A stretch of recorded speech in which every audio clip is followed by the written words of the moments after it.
Time for us to discuss the eighth problem of the Western Branch 2020 paper. So what they actually say is the stock of food available in a hostel is sufficient for 20 inmates for 7 days, right? So there's some food, right? There's some food, and that's been sufficient for 20 inmates. So which means there are 20 people, right? So when there are 20 people, so these 20 people it's sufficient for 7 days it seems, okay? So let's say there are 12 people, right? And it's sufficient for 7 days, right? So now what they actually say is, if 8 more students are admitted to the hostel on the same day, so now the food is sufficient for 20 people, right? For 7 days. Now on the same exact day, there are 8 more people. So which means altogether there are 28 people. So there are 28 people, right? So now it's like this. Now if there are, you have some food, right? And there are some people. So if the number of people increase, then the amount of food per day is going to reduce. So this gives us the idea that they have a kind of a relationship, the food and the food and the men have a kind of a relation.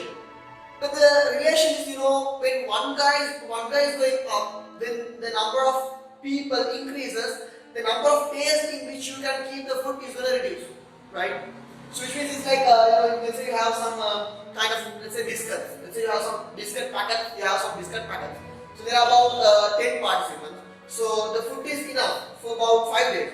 So if you increase the number of people, there will be obviously the consumption. The consumption will increase. So if the consumption of the food is increased, right, the food which you can keep it, the number of days of the food is going to reduce. So when one guy is increasing, the other guy is reducing. So these kinds of relationships, are known as inverse proportions. They are not directly proportional, right? So there are direct proportions as well. Like if you have an object, let's say you have an object like this, okay? It's on the floor. You give a force, and this mass will have an acceleration. If you increase the force, the acceleration will also increase. That is called a direct proportion. But in this scenario, what really happens is, when you increase the number of people, the number of days are going to reduce. So this is called inverse proportion. This is called so-called inverse proportion. Let's say there are x days. In which the food will be sufficient. Now guys, the inverse proportion, how to represent inverse proportions? 20 people is inversely proportional to 7 days, It's not directly, when you increase this, it's going to reduce. So they are not directly proportional, they are inversely proportional. When one guy is increasing, the other guy will reduce. That's the idea.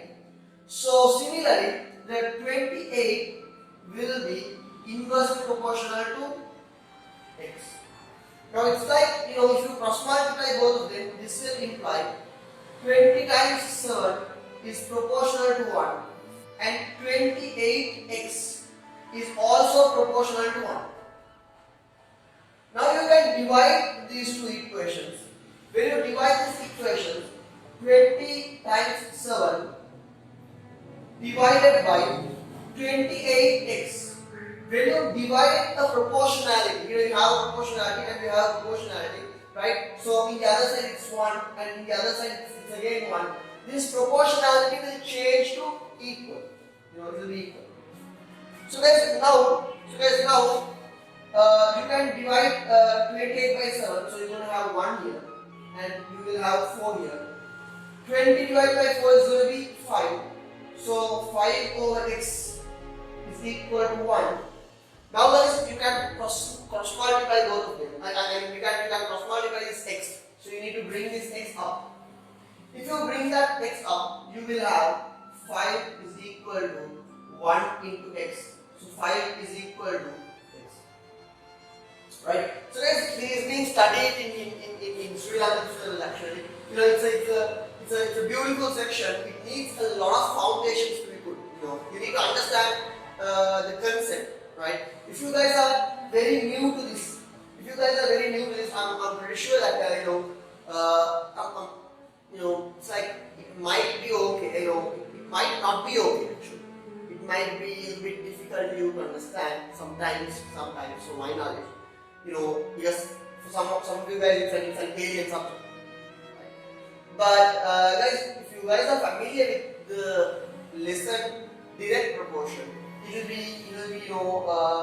will be very easy for you guys to understand this. Okay. So guys, this is how you do the 8th problem of the Western problems. And guys, thank you.